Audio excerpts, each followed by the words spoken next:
मेरी उम्र 22 वर्ष है और मैं दिल्ली के एक छोटे से कस्बे में रहती हूँ। मेरा नाम सोना है और अपने नाम की तरह मैं भी बहुत ज़्यादा हसीन और खूबसूरत थी। जब मेरी शादी हुई तो मेरे पति के सोने के बाद मेरी ननद मुझे चुपके से अपने कपड़े पहना देती थी और घूंघट उठाकर पलंग पर बैठा देती थी।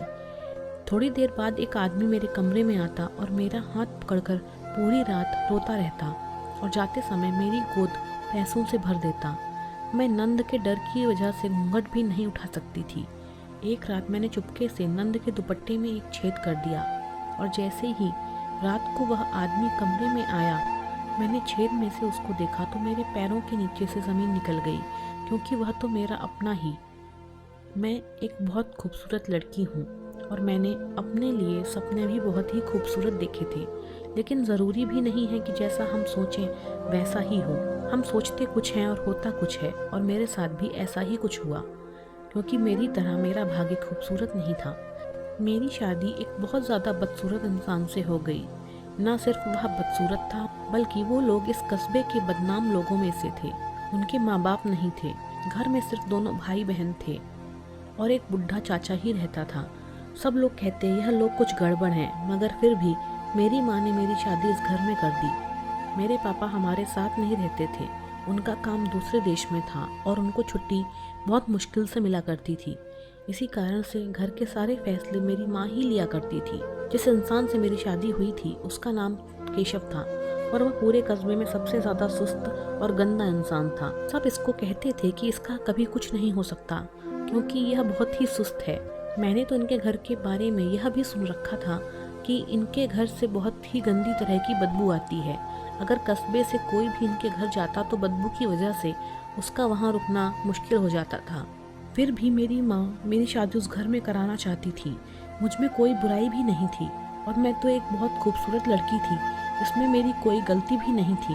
अगर मैं बेवा या तलाकशुदा होती तो तब भी ठीक था कि मजबूरी में मेरी ऐसे घर में शादी करनी पड़ी, लेकिन मेरे साथ तो ऐसी कोई परेशानी नहीं थी। मैं और लड़कियों से ज़्यादा खूबसूरत और हसीन थी, पढ़ी लिखी भी थी, जबकि हमारे ख़ानदान में 5वीं कक्षा के बाद लड़कियों को पढ़ाया नहीं जाता था।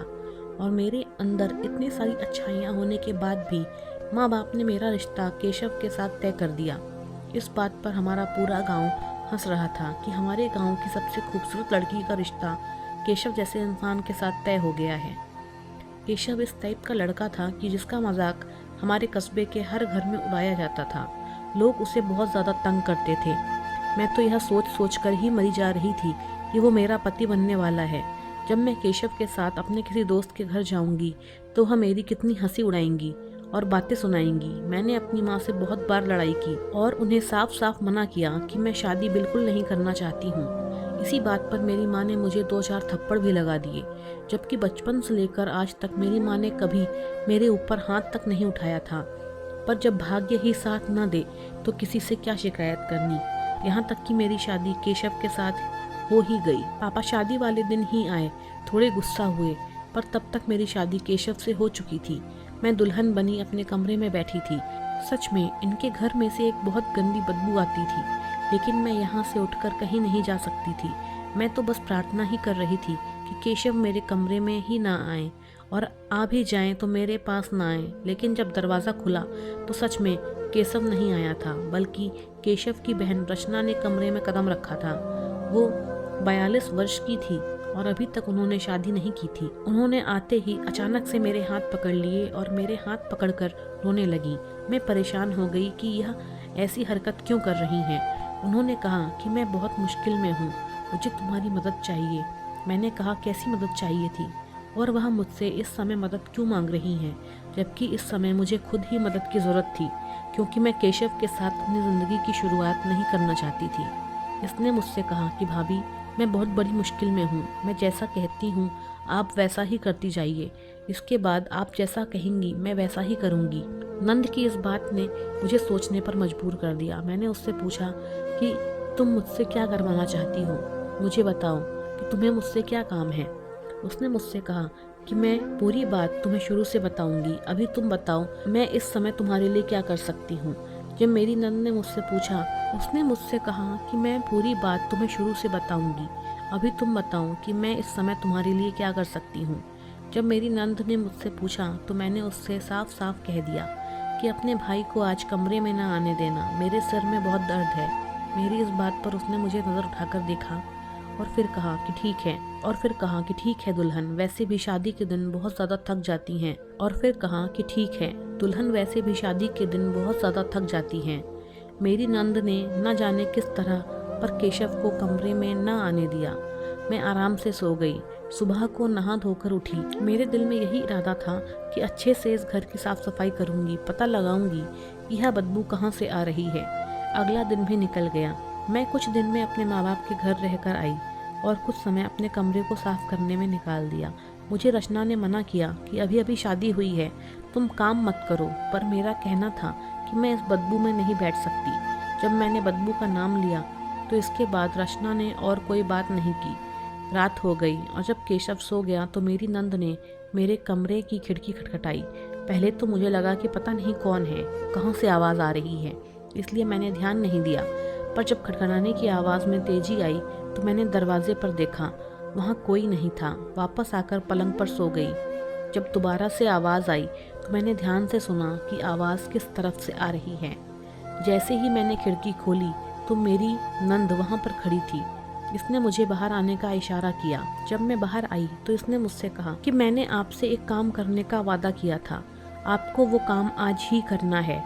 मैंने अपनी नंद से कहा कि काम क्या है, पहले मुझे ठीक तरह से समझाओ, क्योंकि उस समय भी मेरे मन में कस्बे वालों की ही बातें चल रही थीं, क्योंकि कस्बे वाले इन दोनों भाई बहनों को बिल्कुल अच्छा नहीं समझते थे। मैं झूठ नहीं बोलूँगी, मगर उस समय मेरे दिमाग में वही सब बातें चल रही थीं कि यह मुझसे ज़रूर कुछ गलत काम ही करवाएगी या फिर इसका कोई चक्कर होगा जिसका हल यह मुझसे निकलवाना चाहती है। वो मेरा हाथ पकड़कर मुझे अपने कमरे में लेकर आई और अपनी अलमारी से एक सूट निकालकर मुझे पहनने के लिए कहने लगी। मैंने हैरत से उससे पूछा कि मैं तुम्हारे कपड़े क्यों पहनूं, वह भी रात के इस वक्त। उसने मुझसे कहा कि पहले आप यह कपड़े पहने, फिर मैं आपको सारी बात बताती हूँ। मैंने अपनी नंद से कहा कि पहले वह मुझे शुरू से सारी बात बताएं, तभी मैं इसके कपड़े पहनूंगी। वह अचानक से तेज तेज रोने लगी। मुझे उसके आंसू नकली नहीं लग रहे थे। वे रोते रोते मुझसे कहने लगी कि हम दोनों बहन भाई बहुत छोटे थे जब हमारे माँ बाप हमें छोड़कर इस दुनिया से चले गए, और उस समय हमारे हालात ऐसे थे कि हमारे पास खाने को भी कुछ नहीं था। यह जो आज केशव भाई की हालत है वह उसी वजह से है। जेब में पैसे नहीं थे, हाथ में कोई हुनर नहीं था, करते तो क्या करते। कहते हैं ना, गरीबी से बड़ी कोई बद्दुआ नहीं होती और भूख से बड़ी कोई बीमारी नहीं होती। हमने कैसे कैसे करके दिन रात काटे हैं यह हमें ही पता है। हमारा कोई अपना तो था नहीं, बस एक चाचा ही थे। उसने हमारा साथ दिया। कभी कभी खाने को रोटी दे देता था, कभी कभी 3 दिन बाद खाना मिलता था, तो कभी 4 दिन बाद खाना मिलता था। ऐसे ही करके घर का सारा सामान बिक गया। जब केशव भाई बड़े हुए तो फिर जगह जगह काम करके हमने यह घर बनाया। जैसे तैसे करके हमने अपना घर चलाया। मोहल्ले वाले जो हमारे बारे में बातें करते हैं हमारी पूरी सच्चाई नहीं जानते हैं। हम बहुत गरीब और मजबूर लोग हैं। मैंने अपनी नंद से कहा कि मुझे कहानी ना सुनाएं, जो काम है वह बताएं। इसने मुझसे कहा कि आपकी गलती नहीं है, आप भी मुझे गलत ही समझेंगी, लेकिन इस गरीबी से तंग आकर मैंने एक बहुत अजीब सा काम कर डाला है। अजीब से काम से तुम्हारा क्या मतलब है? कौन सा अजीब सा काम किया है तुमने? फिर उसने मुझे एक बहुत अजीब सी बात बताई और सच में उस बात को सुनकर मैं बहुत ज़्यादा हैरान हुई। और यह भी सच है कि ऐसी चीज़ों के बारे में मैंने आज तक सिर्फ सुना ही था, लेकिन ऐसा इंसान नहीं देखा था जिसे इन बातों पर विश्वास भी हो। और वो मुझे बताने लगी कि वे गरीबी से तंग आकर एक तांत्रिक के पास गईं। उस तांत्रिक ने मुझे एक टोटका बताया जिसको करने में पहली कोशिश में फेल हो गई, और उसकी वजह से हमारे घर से यह गंदी बदबू आती है। अगर तुम्हें उस बदबू को ख़त्म करना है तो तुम्हें मेरे साथ मिलकर उस टोटके को पूरा करना ही होगा, वरना तुम कुछ भी कर लो, इस घर से बदबू खत्म नहीं होगी और ना इस घर के हालात ठीक होंगे। और अब तुम मानो या ना मानो, तुम भी इस घर का हिस्सा हो। केशव तुम्हारा पति है और हम लोग ही तुम्हारा परिवार हैं, इसलिए तुम्हें मेरी मदद करनी ही होगी। मैंने अपनी नंद से पूछा कि किस किस्म का टोटका है। उसने मुझे बताया, तुम्हें इस टोटके को पूरा करने के लिए रोज दुल्हन की तरह तैयार होकर और घूंघट निकालकर एक अच्छा सा जोड़ा पहनकर अपने बिस्तर पर बैठना है और रात 1 बजे के बाद एक आदमी मेरे कमरे में आएगा।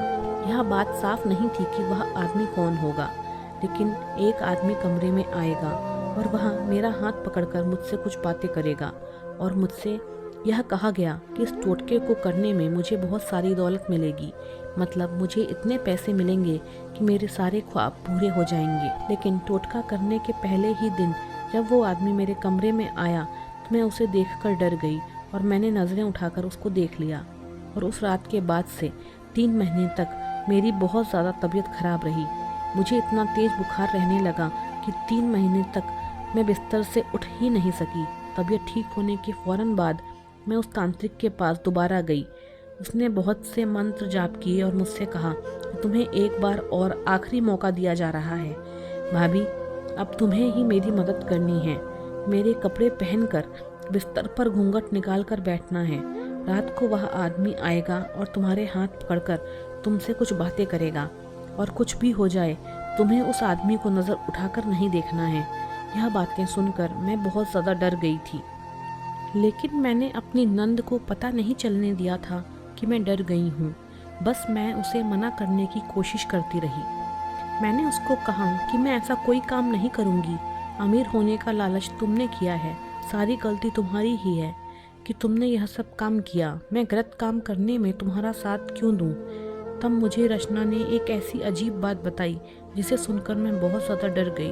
उसने मुझसे कहा कि मैं बिना वजह नहीं रो रही थी।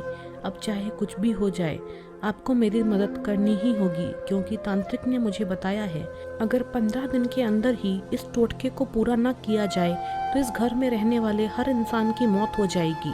मैंने नंद से कहा कि मैं ऐसी बातों पर विश्वास नहीं करती हूँ, तुम्हें ही होगा इन बातों पर विश्वास।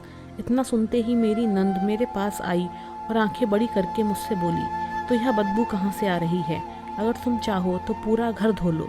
अगर यह बदबू चली जाएगी तो समझ लेना मैं झूठ बोल रही हूँ, और अगर यह बदबू नहीं गई तो फिर तुम्हें मजबूरन मेरी बातों पर विश्वास करना ही होगा। सच बात तो यह है कि मैंने इस घर को साफ किया है और घर का कोना कोना छान मारा था कि यह बदबू कहाँ से आ रही है। मैं इस बदबू को ख़त्म करने की नाकाम कोशिश पहले ही कर चुकी थी। फिर भी मैंने अपनी नंद से कहा कि वह मुझे 1 दिन का समय और दे दे, मैं फिर से कोशिश करना चाहती हूँ। अगर मैं इस कोशिश में नाकामयाब रही तो फिर मैं तुम्हारा काम ज़रूर करूँगी। अगला पूरा दिन मैंने घर की साफ़ सफाई में निकाला, पूरे घर को धो डाला, मगर मैं हैरान थी कि इतनी साफ़ सफाई करने के बाद भी बदबू आ ही रही थी। फिर मैंने सोचा शायद मेरी नंद की बात सही है, वो सच में कुछ गलत कर बैठी थी। अब मुझे इसकी मदद करनी थी, क्योंकि अगर वह सच बोल रही थी तो यह टोटका भी सच्चा था, और अगर मैं उसकी मदद करके इस अमल को पूरा न करती तो मैं भी मर सकती थी। मुझे अपनी जान बचानी थी।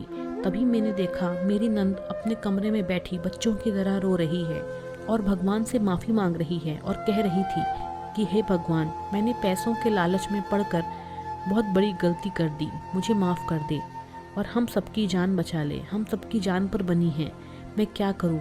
मैंने सोचा कि आखिर क्यों कोई 42 वर्ष की समझदार औरत ऐसी हरकत करेगी। मैंने अंदर जाकर उसके कंधे पर हाथ रखा और इससे कहा कि मैं तुम्हारी मदद करूंगी। मेरी मदद ने मुझसे कहा कि यह बात केशव को पता नहीं चलनी चाहिए, क्योंकि वह शुरू से इस सब में शामिल नहीं है।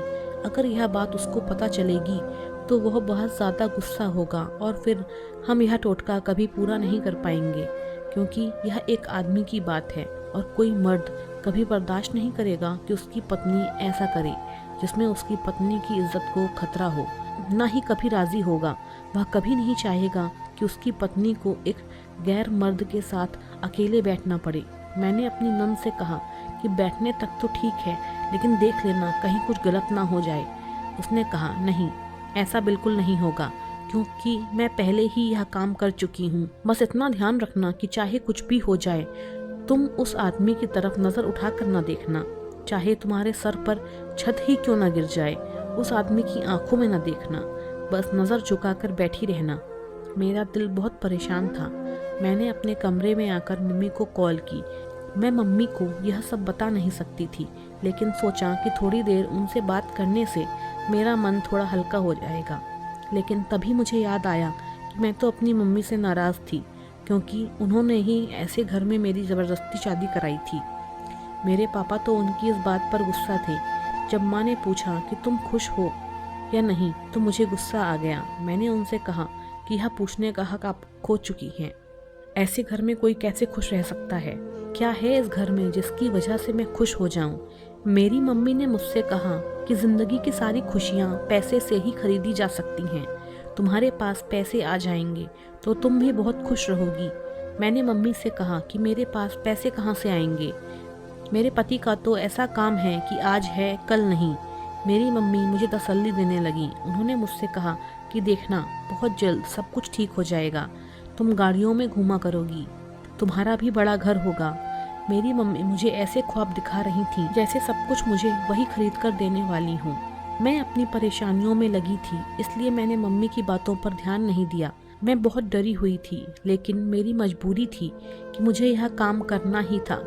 रात को जब केशव सो गए तो मैं अपनी नंद के कमरे में आ गई और नंद के कपड़े पहनकर अच्छे से दुल्हन की तरह तैयार हो गई और नंद के पलंग पर बैठ गई। उसने मुझे ऐसा घूंघट करा दिया जिसमें से हल्का सा भी दिखाई नहीं देता था। वह घूंघट बहुत मोटे कपड़े का था और मेरी नंद खुद कमरे से बाहर चली गई। उसने मुझसे कहा था कि वह मेरे पास ही रहेंगी। थोड़ी देर बाद में नंद के कमरे का पीछे की तरफ वाला दरवाज़ा खुला, जिसका रास्ता गली में निकलता था। वहाँ से एक आदमी अंदर आया और मेरे पास आकर बैठ गया। मैं बुरी तरह डरी हुई थी कि न जाने क्या होने वाला है।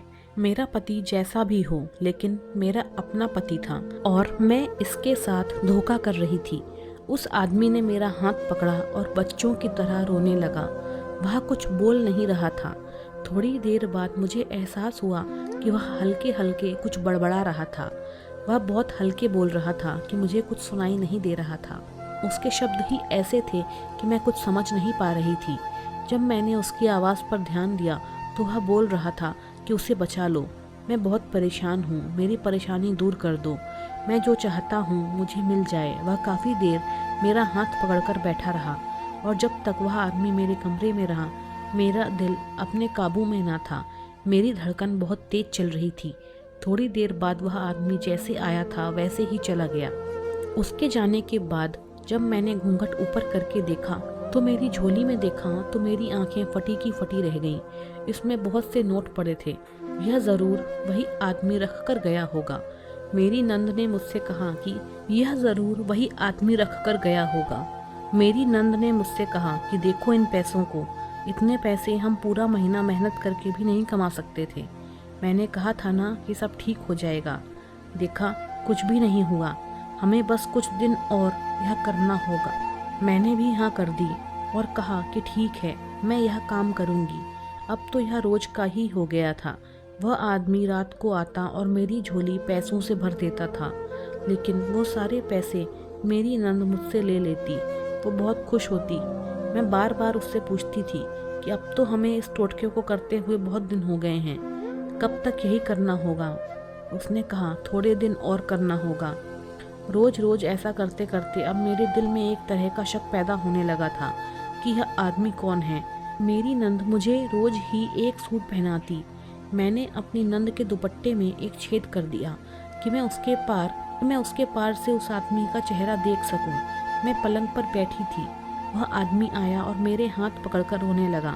मैंने आज हिम्मत करके उस शख्स का चेहरा देखने की ठान ली थी, जबकि ऐसा करने के लिए मेरी नंद ने मुझे साफ साफ मना कर दिया था।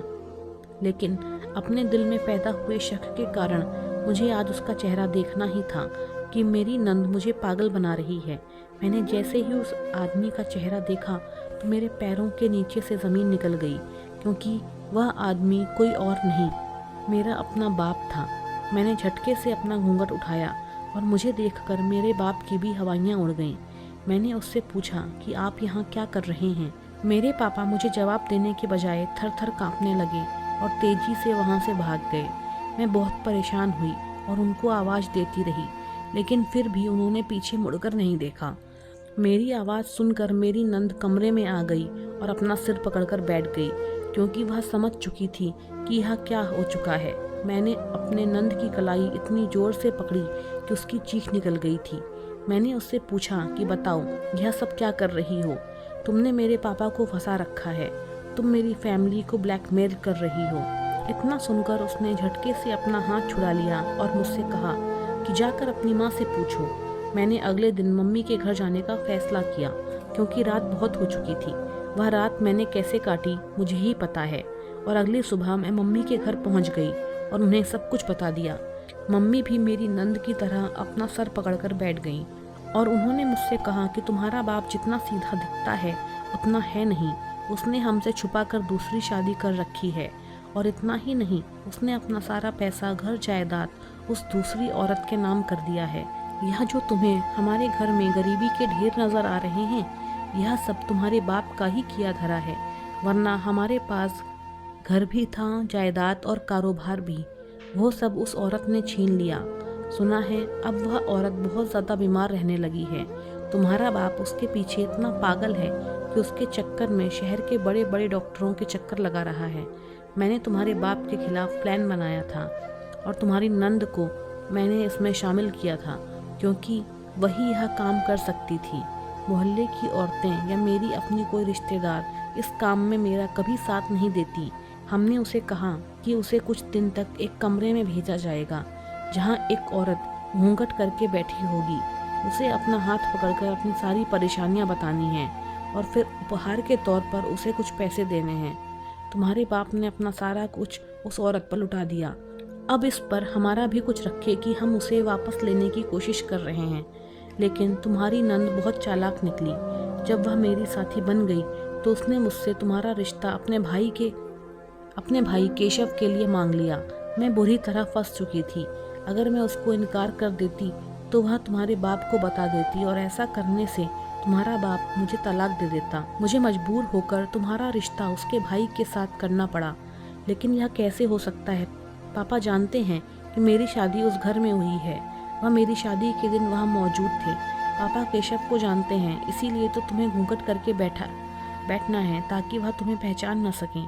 तुम्हें बैठाने का मकसद यही था क्योंकि हमने तुम्हारे बाप से कहा था कि वह एक नौजवान लड़की बैठी होगी और तुम्हारी नंद तो जवान ही नहीं है। तुम्हारा बाप तुम्हारे घर में पीछे वाले दरवाजे से आता था और आज तक तुम्हारे बाप ने तुम्हारा घर तो देखा ही नहीं है। वो तो आया ही शादी के बाद था। उसको सिर्फ एक औरत की फिक्र है, हमारी नहीं। अगर हम तुम्हें इन बातों की बारीकी बताते भी तो तुम हमारी मदद को कभी राजी ना होती। मम्मी, आप बिल्कुल ठीक कह रही हैं। मैं अभी भी आपकी मदद नहीं करूंगी क्योंकि वह औरत बीमार है और आप उसकी बीमारी का फ़ायदा उठा रही हैं। मैं पापा को सब कुछ बता दूंगी। लेकिन उस दिन के बाद से पापा मेरे सामने आने से हिचकिचा रहे थे। पापा सब जान चुके थे।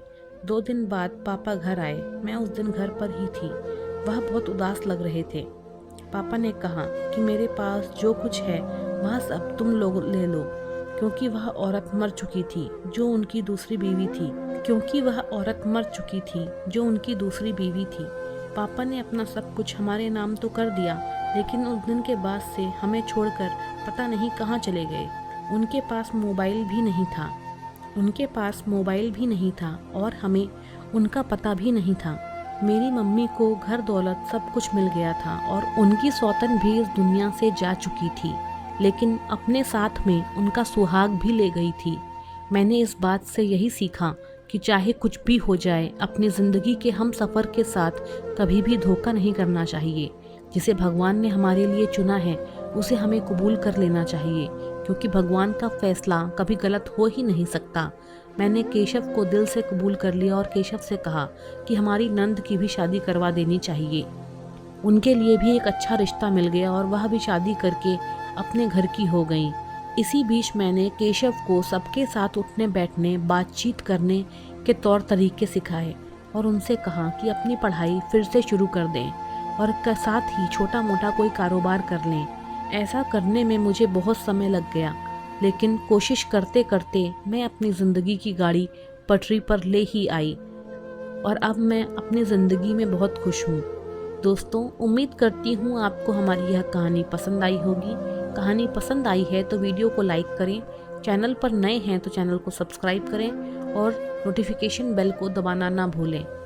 धन्यवाद।